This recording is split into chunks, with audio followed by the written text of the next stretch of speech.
Oh, look at me go, look at me increase my professor level.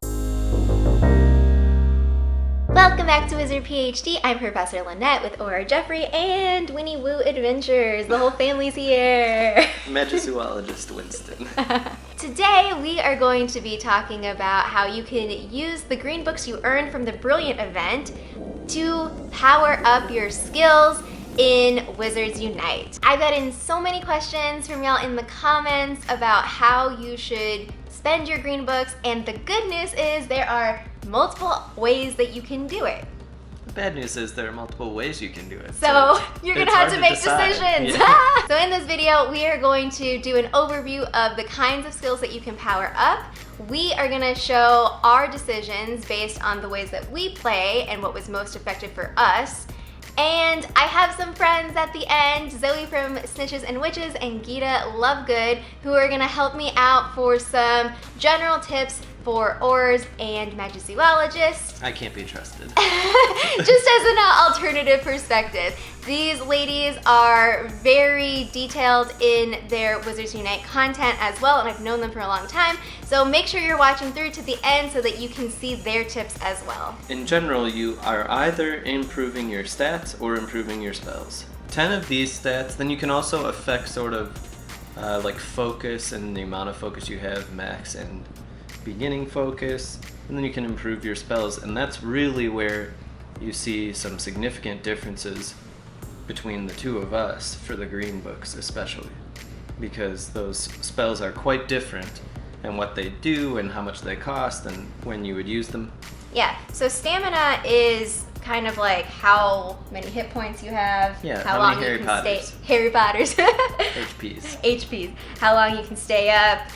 So we have some power that's kind of like more offensive. It is your offensive. Protego power is the quality of your defensive spell when you use it in the fortress. And then we have some crit hits. If you are into that, we can get that with precision and critical power. When I started training, that was like the path that I took for Aurors, because I like crit hit stuff. But then I realized personally stamina is very important to me, so I went back and filled all my stamina out. Yeah, so all of those are offensive proficiency power. Oh, that one I also enjoy because it's when you have a proficiency against the foe. So I'm good against curiosities, Jeff is good against dark wizards. That kind of gives you an extra boost on stuff you're already good at. Proficiency power is very good if you don't solo frequently. I think proficiency power, really you get a lot of value if, say, you were able to go as a trio and you had one of each group, and then you could just pick the ones you're proficient against. And you get this added bonus even above your starting proficiency power, which I think is 50% increase. Yeah. Whereas deficiency defense seems like a very important thing.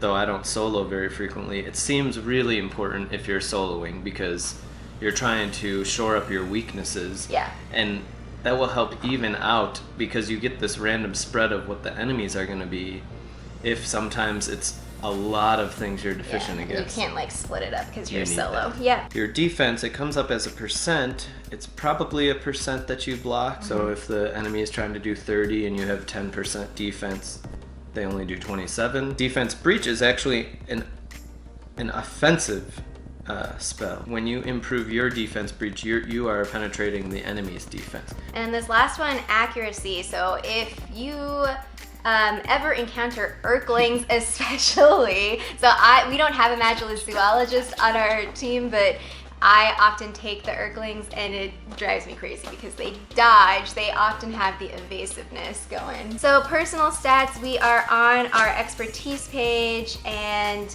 Look at your stamina, my goodness. Well, we will talk about it in a second, but I definitely powered up my stamina.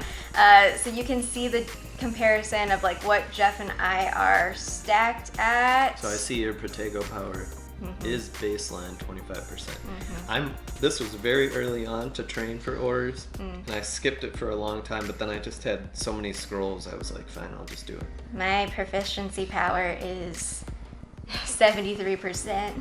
Very nice, yeah. And then I didn't do accuracy. Higher than me across the board. Well, both of us haven't done deficiency, power, defense, or accuracy. Yeah. And we're both at level 6 in our profession, so we're gonna go to our skill tree. We already made the decision that during the Brilliant event, we wanted to try to go deeper into the chambers in case the fragments were hidden deeper. So I think that was kind of our strategy, but it seemed that people were finding them all over, so it was probably unnecessary, but that's okay. For the level of the fortress. Yeah, for the I see. Yes, for the chamber level, because we wanted to get the rarer fragments. Yeah, but we did get some other cool fragments. So the reason I'm bringing that up is because if you have all 15 books, you have the option of maxing out on a 15 green book cost spell, or you can distribute it with 3-4 green book spells. Those are the two options to me. Yeah. You can either spend all 15 on one spell, or you can do 3 transactions with 4 each. What did you decide and why? Basically, I just went right here. So because I did the costs of 4 training, you can see I still have 3 left, because I did 3 trains. And I really wanted to improve for the Auror the Confusion Hex, which I think is just very strong. It affects 3 different stats, 2 defensive, 1 offensive. I had trained this on its own, which doesn't require any restricted section books, to just get it. Then I see this right here to master it and improve it. And so in order to get that, I had to improve my other hex just once. I can still do it 2 more times. Now I really like this hex. It's particularly good against very strong enemies because they will hit for significantly less. But I just thought this one gives me so much value. So that's all that I did, was just those 3. So what I did was I don't know, I'm kind of like a completionist also, so I know that I wanted to like get the spread. So my goal was to try to unlock as many as possible, even though now that I'm thinking about it, we're probably gonna have another event really soon. I would guess a month, yeah. To get green books, to get more green books, but I was concerned because I didn't know when the next event would be. So I started off with, I wanted to increase my max focus because I had 5, and my spells that I had cost 3 focus, and so I kept missing out whenever I would max out on my focus. So we would like take down all these foes, and then I would max out at 5. And I could have had, if I had 6, I would use like a second spell. So that's what I wanted to do. I wanted to get to this mastermind, so I only needed 1 more focus. Like I could, if I wanted to, max this all the way out, but for now 6 is fine. So I had to unlock this enhanced protection charm, which cost me 12 scrolls and 4 green books.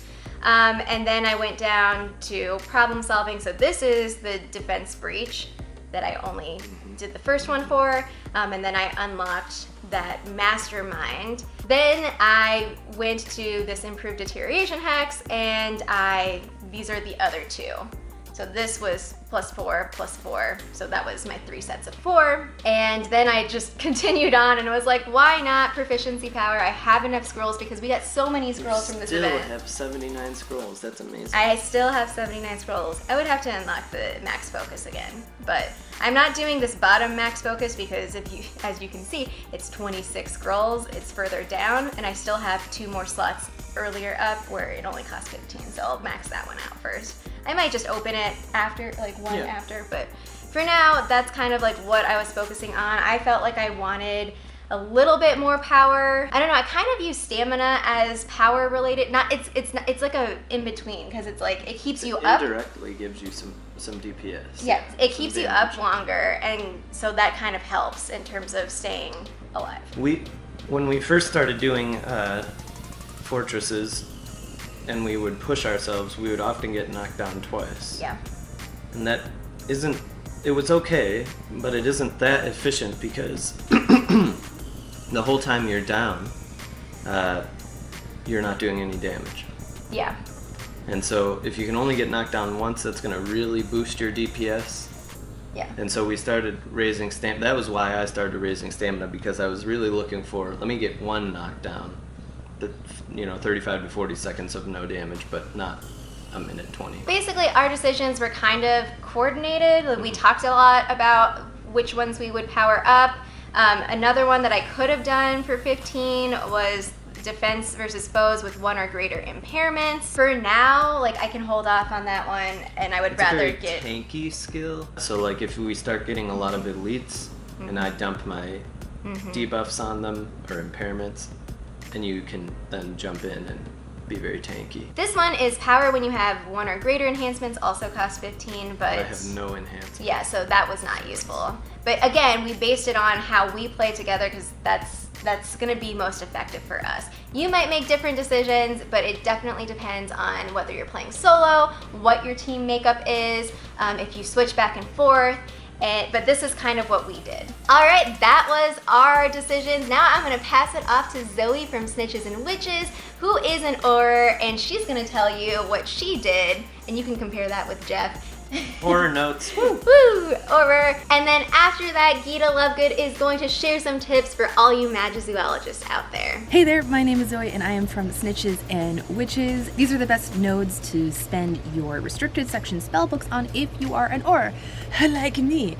If you're like me and an Auror, you're trying to figure out the best balance between being a solo player and also helping your friends when you go into wizarding challenges, because your skills are actually quite valuable in group scenario. You can distribute focus to your friends so that they can do things like quick revives and stuff like that. Alright, when you go into your Auror Fundamentals skill tree, this is the only skill tree I've got so far. Oh, I can't wait for more. The number one, absolute number one node that you should most definitely spend your spell books on is this one. We only get 15 restricted section spell books during this particular event, and if you are an Auror and you have to spend any of your spell books, you should most definitely spend it on this one. I've already spent spell books in this event. I'm very mad at myself. Fine. You should definitely increase your Bat Bogey Hex. This will decrease a foe's stamina by 3 when you use it, and you can distribute this in the lobby so that if you are an Auror who's playing with a lot of other people, you can actually debuff a few of your foes for your friends as well as for yourself when you're playing a solo. So that's actually a really, really good one to have on hand. The other one that you should definitely spend your spell books on is the improved weakness hex. Will impair their power by 35%. This is a huge one, and it's so cheap. It feels so cheap compared to all of the other ones. It's only 4 restricted section spell books and 8 scrolls. As far as how far down the skill tree I am, that's about as far as I am. I've been sick for a week, so I'm getting back in the swing of things. It's also, I'm currently residing on the surface of the sun. Okay, it's Alaska, but it feels like it's the surface of the sun. So those are the 3 nodes that you should focus your restricted section spell books if you are an Auror like me. And all of those will actually help you whether or not you are a solo Auror, or if you're playing in a group, or if you're bouncing between the two. And if you're an Auror, you really should bounce between the two, because it's really hard to solo as an Auror. Aurors are not good for the solo players. Thank you guys so much, Lynette. Thank you so much for being amazing. And you should definitely go check me out and stuff. And also go check out Gita, because she's going to have good tips for Magizoos. Hi, I'm Gita Lovegood. Currently, I'm maining the Magizoology profession, so I'm going to give you a few tips on where I think you should spend those new restricted section books that you just got. So when you go into the Magizoology skill tree, there are a few different things early on that you can spend restricted books on. One of those is Forum Quorum. This is going to increase your defense by 6% when you have 50 or more stamina. Now, personally, I don't think that this is one to super prioritize, so I'm going to be waiting on this one for a little while. The other one at the top of the skill tree that you can spend your books on is the Mending Charm Maxima. This is going to increase the stamina that you return to your teammates when you're in fortress battles by +2. This is another one that I personally am going to be holding off on for a little while. So you might be wondering, what do I recommend? Personally, I think that the best skill that you could add to your tree is going to be Become the Beast, which is all the way down here. It's going to cost 15 scrolls and 15 restricted books. So unfortunately, right before Become the Beast is Luna's Stamina Charm.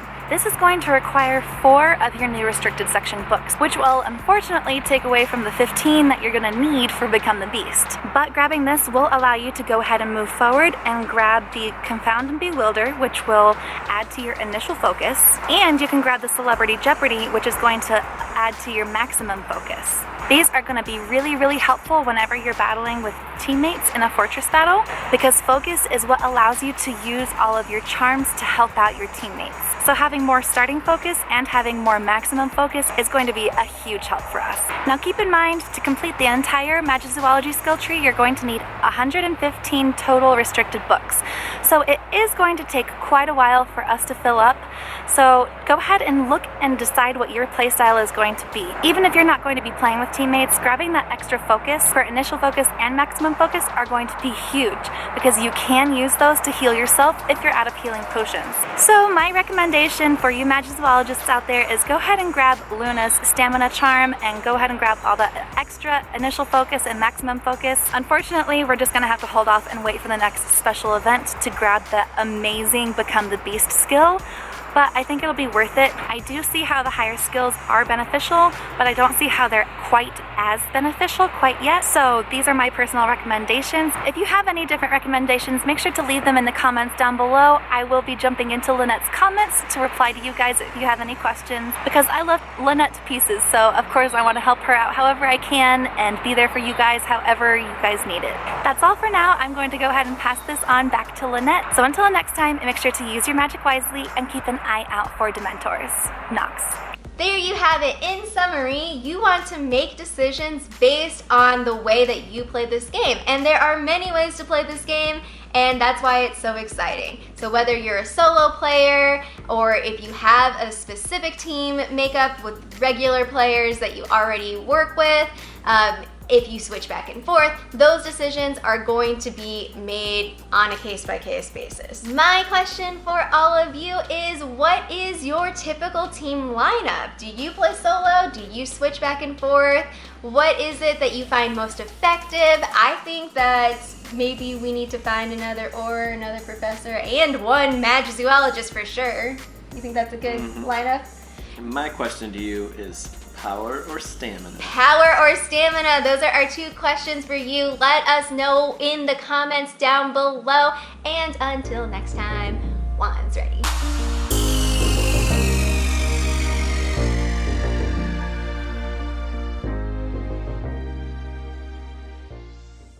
You should make decisions on your skill tree based on your typical team makeup